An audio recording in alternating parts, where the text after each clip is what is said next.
నాయకులైనటువంటి తారక రామారావు గారికి, గౌరవ మాజీ శాసనసభ్యులు ప్రభుత్వ చీఫ్ విప్గా ఉండేటువంటి పెద్దలు వినయ్ భాస్కర్ గారికి, మాజీ శాసనసభ్యులు రమేష్ అన్న గారు, వేదిక గారిని అలంకరించినటువంటి మన పార్టీ డివిజన్ అధ్యక్షులు, మాజీ కార్పొరేటర్లు, సీనియర్ నాయకులకు, ఉద్యమకారులకు, మా అక్క చెల్లెళ్లకు, అన్నదమ్ములకు, అందరికీ మనస్ఫూర్తిగా మీడియా మిత్రులు కూడా అభినందన. అన్న, ఈరోజు పిలవడానికి కారణం ఏంటంటే ఓన్లీ బూత్ కమిటీ మెంబర్లతో పాటు పార్టీల యాక్టివ్గా ఉన్నటువంటి వాళ్ళు తప్ప పబ్లిక్ ఎవరిని పిలవలేదు. ఎందుకంటే మళ్ళా కన్ఫ్యూజన్, వాళ్ళు వస్తే కూర్చుంటారు, వెళ్ళిపోతారు, ఇవన్నీ కన్ఫ్యూజన్ లేకుండా ఓన్లీ కొంత డిసిప్లిన్గా ఉండాలి. చెప్పిన అంశం కూడా వాళ్ళ దృష్టికి పోవాలనేటువంటి ఉద్దేశంతో లిమిటెడ్గానే బూత్ కమిటీ మెంబర్లు కంపల్సరీ, దాంతోపాటు డివిజన్ యాక్టివ్ ఉన్న వాళ్ళని రమ్మని పిలవడం జరిగింది. అయితే దీంట్లో ఎస్ఐఆర్ ఏదైతే జరుగుతుందో దేశవ్యాప్తంగా కూడా దీని మీద ఒక పెద్ద చర్చ ఉంది.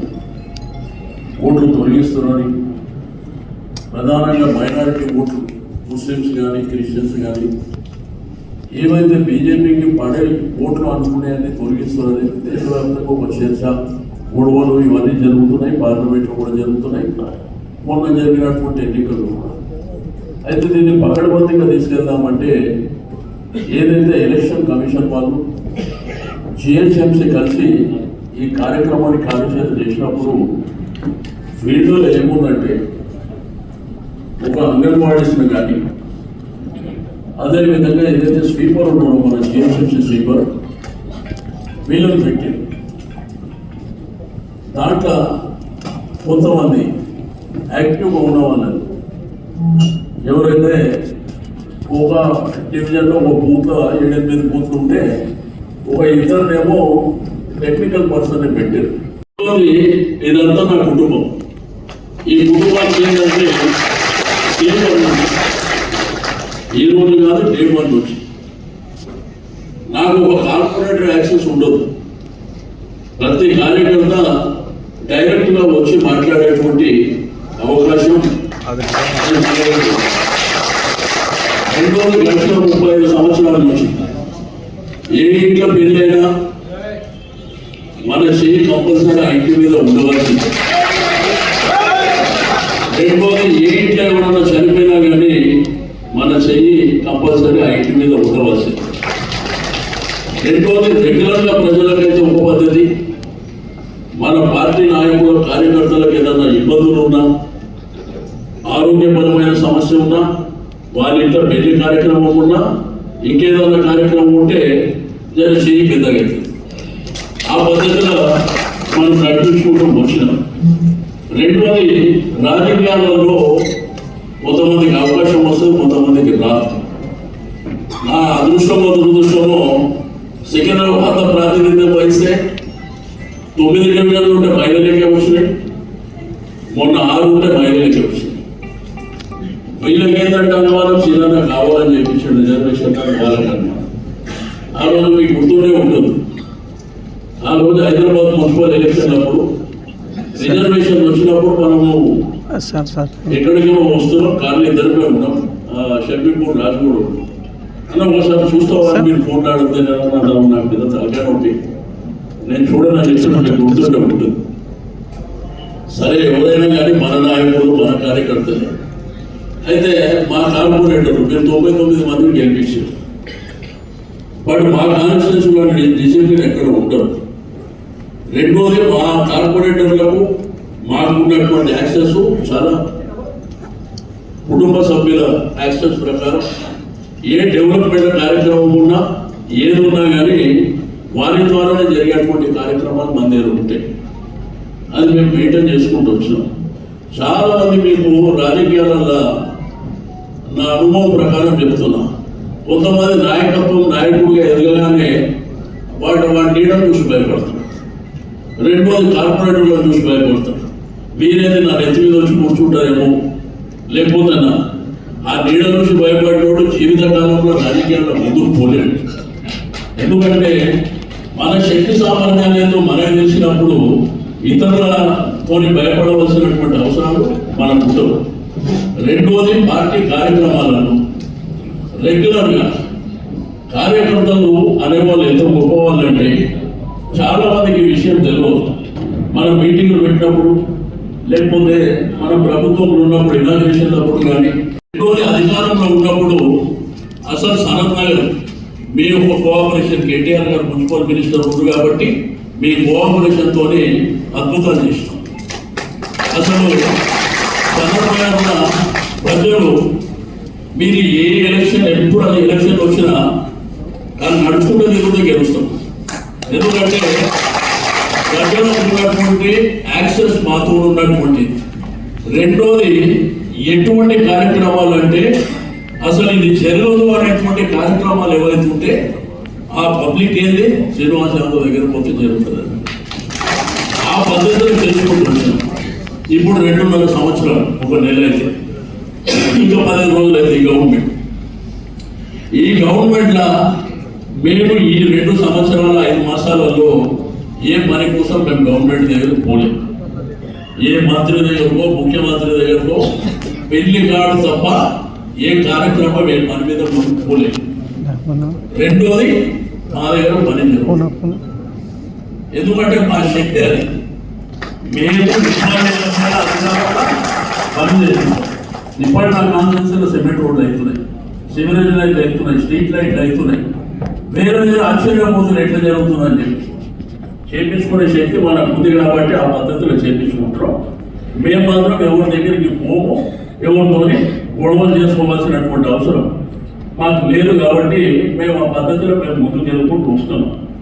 రెండోది పార్టీ పరంగా ఈరోజు కేసీఆర్ గారి నాయకత్వం, తెలంగాణ ఉద్యమ నేపథ్యం 1969, ఆ తర్వాత జరిగిన 72, ఇవన్నీ మనం చూడలేదు. స్వాతంత్రం 1947 సంవత్సరంలో కూడా మనం చూడలేదు. కానీ తెలంగాణ ఉద్యమాన్ని కళ్ళారా చూసినటువంటి వ్యక్తులు ఇక్కడ మనం అందరం ఉన్నాం. అసలు ఈ పార్టీ ఆవిర్భావం ఎట్లా జరిగింది, కేసీఆర్ గారు ఏ పద్ధతిలో నాయకత్వం వహించారు, కేసీఆర్ గారి కంటే ముందు బలమైనటువంటి నాయకత్వం లేదా అంటే ఉంది. ఏమాయమీలు ఉండవు. కానీ కేసీఆర్ ఉన్నంత నాలెడ్జ్, కేసీఆర్ గారికి ఉన్నంత తెలివితేటలు, ఉద్యమ స్ఫూర్తి, పోరాట పటిమ, రెండవది తెలంగాణ భూభాగం మీద ఉన్నటువంటి ఆయనకు ఉన్నటువంటి ఐడియాలజీ ఎవరికి లేదు. కాబట్టి మీరు చూస్తారు రాజకీయాలలో చిల్లర బొల్లరగా మాట్లాడే వాళ్ళని చూస్తారు, బయట పక్కన పెట్టి మన ముఖ్యమంత్రి గారిని చూస్తారు. మాట్లాడితే పూతు మాటలు మాట్లాడే ముఖ్యమంత్రిని కూడా మనం అందరం మన కళ్ళారా చూస్తాం. కానీ కేసీఆర్ గారి పరిపాలన సరే, తెలంగాణ ఉద్యమ పోరాటం ఎట్లొచ్చింది ఏది అనేది నాకంటే మీ అందరికీ బాగా తెలుసు కాబట్టి దాని జోలికి పోకుండా వచ్చినటువంటి రాష్ట్రాన్ని ఎన్ని అద్భుతాలు చేశారు. మీరు గ్రామాలలో హైదరాబాద్లో మనం ఉంటాం కాబట్టి మనకు చాలా తక్కువ తెలుస్తుంది. మన బంధువులు గ్రామాలలో ఉంటారు కాబట్టి మనకంటే ఎక్కువ తెలుస్తుంది. లక్ష కట్టిన మన కన్నమూట కట్టి విక్రమార్క గారిని అయితే తీసుకుపోయి చూపించాను. కాబట్టి ఇవన్నీ జరిగినాయి. ఇప్పుడు ఏంటంటే అధికారం మన చేత లేదు. పోనీ మన అద్భుతాలు చేసిందా ఈ 2.5 సంవత్సరాల్లో? బూతు మాటలు తప్ప అద్భుతాలు ఎక్కడుంది? ఎక్కడైనా డెవలప్మెంట్ మీద, వెల్ఫేర్ మీద ప్రజలకు ఆ రోజు మేనిఫెస్టోలో చెప్పినటువంటి 200-500 ఇస్తారని మహిళల మోసం చేశారు. ఫీజు రియంబర్స్మెంట్ అని చెప్పి దాని మోసం చేశారు. రైతు భరోసా అని చెప్పి అక్కడ మోసం చేశారు. ఒకటేనా చెప్పుకుంటూ పోతే ఎన్నో ఉన్నాయి. అయితే ఈ మధ్యకాలంలో కేటీఆర్ గారు చాలా ఉధృతంగా ముందుకెళ్తూ, ఉధృతంగా మాట్లాడినప్పుడు కొంతమంది బాగా మాట్లాడుతున్నాడు, కొంతమంది ఏమంటారు ఇలా అహంకారం ఎక్కువ అని చెప్పి కొంతమంది మాట్లాడుతారు. నేను అడుగుతా మీ అందరికీ, కేసీఆర్ గారు ఎవరు? కేసీఆర్ గారు తెలంగాణ బాపు. మీరు కేసీఆర్ గారు ఎవరు? జాతి మీద. ఆయన కన్న తండ్రి కదా, కేటీఆర్ కన్న తండ్రి కదా. నువ్వు నీ కొడుకును మీ అన్నను మీ నైనా అంటే ఒప్పుకుంటా ఇంటికాడ కొట్లాడైతే మరి అలా తండ్రిని పట్టుకోండి మీ గుడి మెడలు ఇస్తా తొక్కుతా. ఇప్పుడు తొక్కడానికి కూడా పర్సనాలిటీ మళ్ళా ఉండాలి కదా. తొక్కడానికి కూడా నేను మెడల్ వేసుకుంటా దీనికి పోటీలాడడానికే ముఖ్యమంత్రి పదవి ఇస్తాడు ఎవడు. కాబట్టి ఒక ఒక కొడుకుగా ఆ తండ్రిని అన్నప్పుడు ఆ కొడుకు బాధ ఆవేదన ఎట్లుంటుందో అది గుర్తుకు పెట్టుకోకుండా అటు సైడ్ ఏమో ఇష్టం ఉన్నట్టు మాట్లాడవచ్చు, కానీ మేము మాత్రం మాట్లాడద్దు. ఇవి జరుగుతున్నాయి. కేసీఆర్ గారు 9 ఏళ్ళ పరిపాలన చేసి ఏ రోజున బూత్ మాటలు మాట్లాడుతున్నారా? కేటీఆర్ గారు మున్సిపల్ మినిస్టర్, ఐటీ శాఖ మంత్రి ఉండి ఆయన విశ్వవేదికల మీద ఎంతో మంది ఎంఐ మధ్యన మన రాష్ట్రానికి ఇండస్ట్రీస్ చేయడానికి అద్భుతంగా మాట్లాడుతుండే. ఆ రోజు మంత్రిగా ఉన్నప్పుడు ఆయన మాట్లాడే ఎట్లా మరి ఏ తండ్రి పట్టుకొని ఎవడో మాట్లాడితే ఏ కొడుకు ఉంటాడండి దేశంలో? అది కదా రక్త సంబంధం అనేది. కాబట్టి ఇవన్నీ మనం పరిగణలోకి తీసుకోవాలి. రెండోది ఏంటంటే మన ప్రభుత్వం కళ్ళు మూసుకొని వస్తుంది, దాంట్లో అనుమానం ఏం లేదు. 10 సంవత్సరాలు పరిపాలన చేసినప్పుడు మనకు కూడా కొంత రిలాక్స్గా ఉండేటువంటి వాతావరణం ఉండాలి కదా. ఎప్పుడు చూసినా కానీ బిజీ ఇక్కడ అక్కడ ఇదే పని ఎట్లా. ఓకే, ప్రజలు ప్రభుత్వం పోయిన తర్వాత ఇక్కడ ఉన్నటువంటి మా అక్క చెల్లెలు ఒక ప్రోగ్రాం పెడితే వస్తారని వాళ్ళు చూసి సంతోషపడతాం.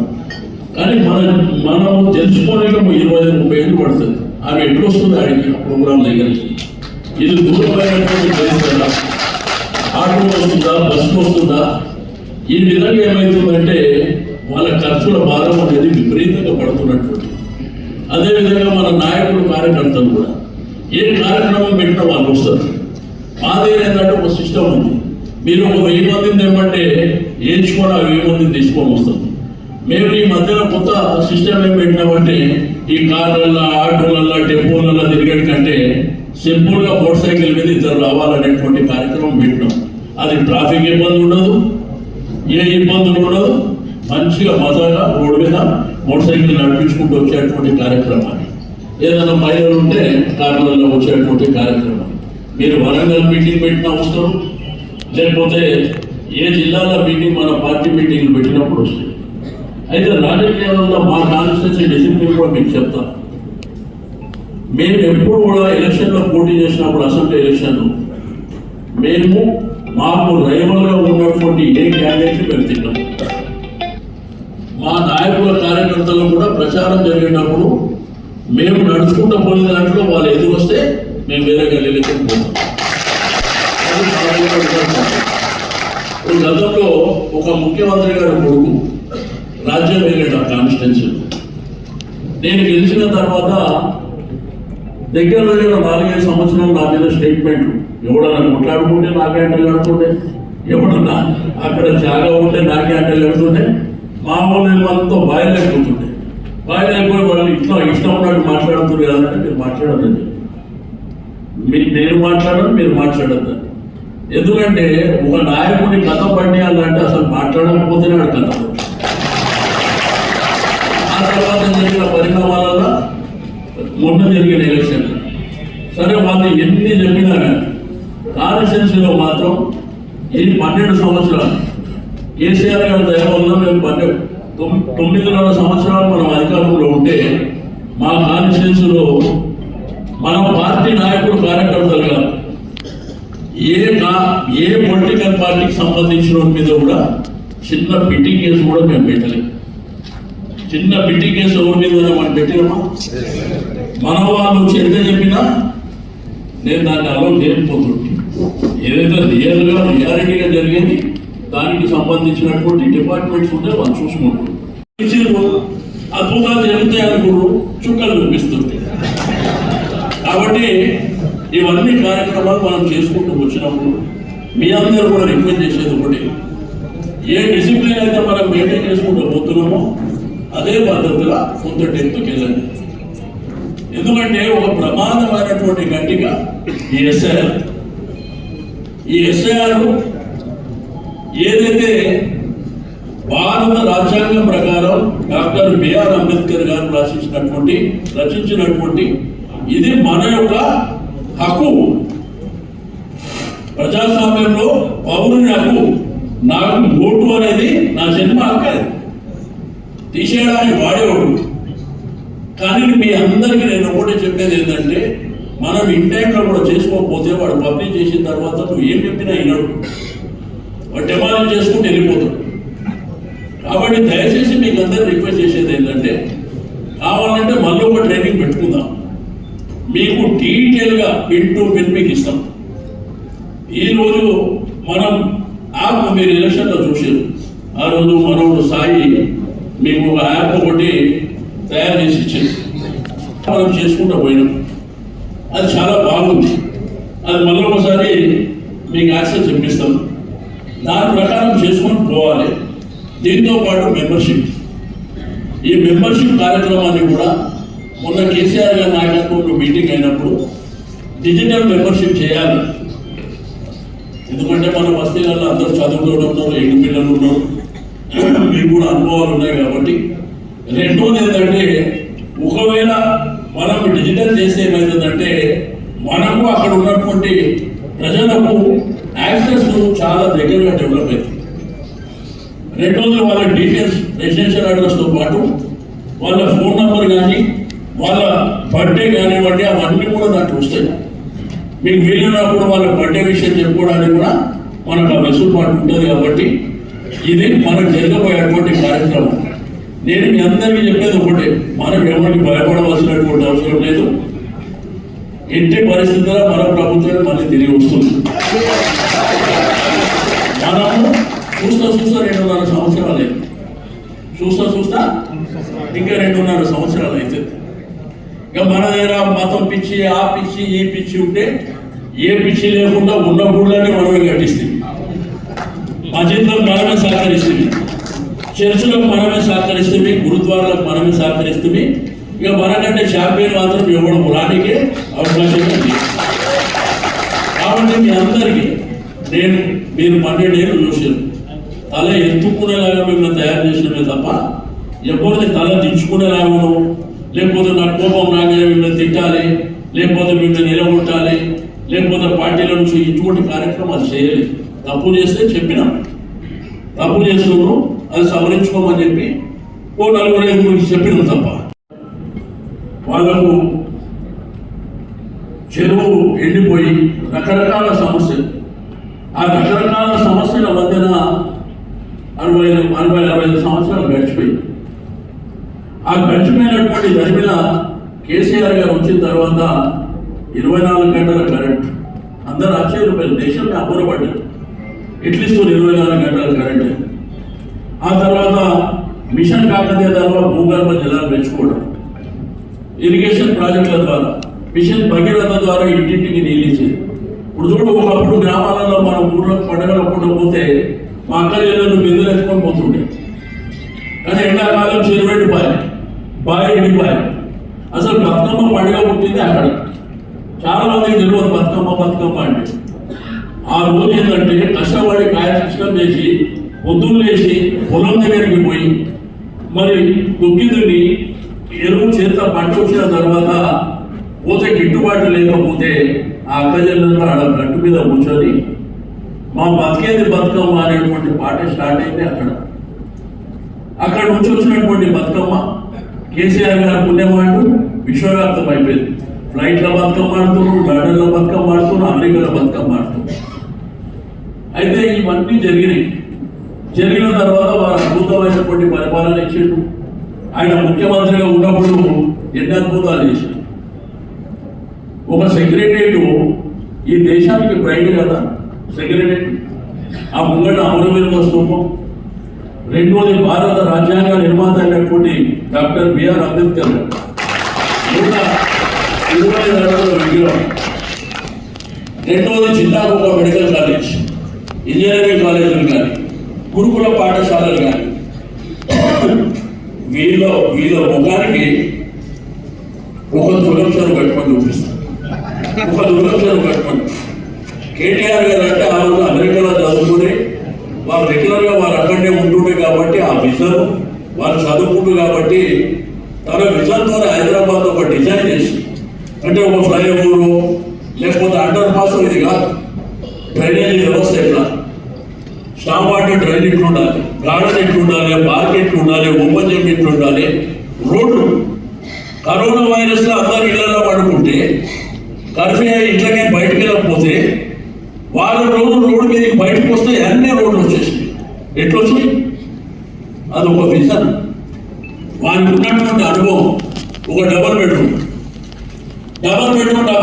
టీవీలో చూస్తారు, మన పేపర్లో చూస్తారు, ముఖ్యమంత్రి డబల్ బెడ్రూమ్. ఎవరు అయ్యేది ఆగిలో నేను అది కట్టింది మనం కదా, లక్షలు కట్టినాం కదా.